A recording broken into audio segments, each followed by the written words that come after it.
Olá, amigos e amigas do Café com Espiritismo, aqui é o Vitor, o Menino, e com muita alegria convido vocês a mais uma reflexão.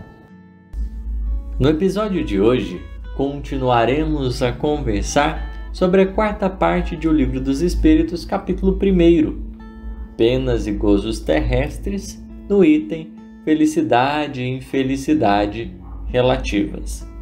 No último episódio, nós estivemos conversando sobre a questão 923. Hoje, nós começaremos a 924. Allan Kardec, ele vai fazer uma pergunta. Antes ele traz uma afirmação. Vamos trazer aqui para que a gente possa discutir. Há males que independem da maneira de proceder do homem e que atingem mesmo os mais justos. Não terá meio ele de os evitar?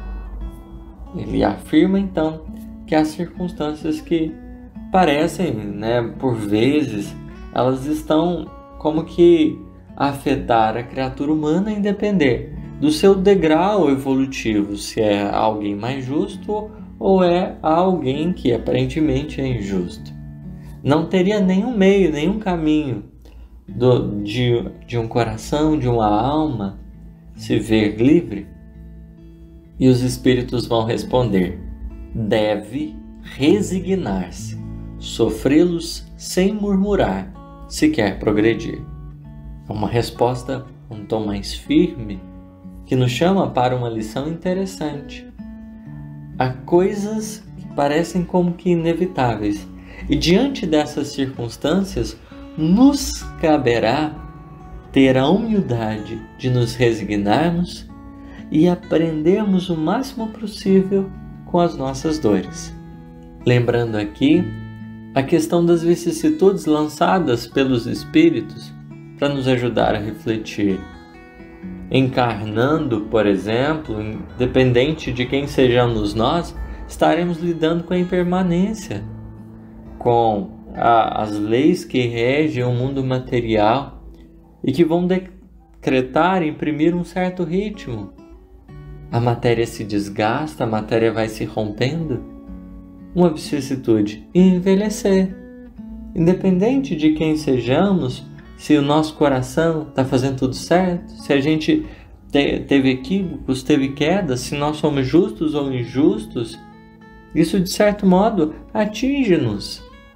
Males que estão à revelia, que fazem parte dessa dor, evolução natural do processo, que não está relacionado especificadamente à nossa situação, mas a um quadro provacional a que todos nós estamos imbuídos pelo fato de estarmos nessa jornada de aprendizados.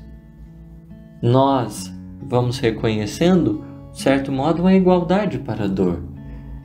E aí, nesses casos, a gente precisa resignar-se, sofrer sem murmurar, se a gente quer progredir, ou seja, são circunstâncias que, independente do que a gente fizer, a gente vai ter que passar, e portanto, como a gente vai passá-las, como a gente vai vivenciá-las, é indispensável. Isso constitui, portanto, aí os nossos problemas, aquilo que a gente não consegue transpor, mas que a gente precisa se adaptar ao viver a experiência. É indispensável de nossa parte pensar e refletir como enfrentaremos determinada circunstância. Por isso os espíritos irão dizer: sempre, porém, lhe é dado aurir consolação na própria consciência, que lhe proporciona esperança de um melhor futuro, se fizer o que é preciso para obtê-lo. Imaginemos numa sala de aula determinado aluno. Ele está ali como todos os outros, sujeitos ao conhecimento. Por não compreender determinado conhecimento, ele pode entrar numa aflição. Ele pode se perceber diante de um contexto desafiador.